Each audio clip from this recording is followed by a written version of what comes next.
How to log into your Kahoot account. So hello guys, welcome back to my YouTube channel. In this video I'll be showing you how you can easily log into your Kahoot account. So first thing first, just head over to any of your favorite browser and simply search in for Kahoot just like this. And once you're searching for that, just click on this first link over here.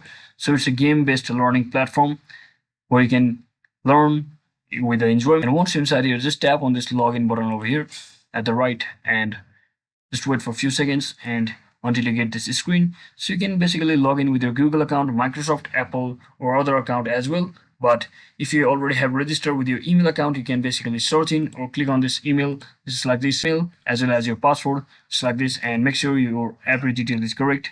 And if you ever forget your password, you can always reset your password from over here as well, and just tap on login button over here, and you should be successfully registered or logged into your Kahoot account just like that. So that is it for today guys. I hope this video was informational. If it was, don't forget to like and subscribe to the channel. See you on the next one.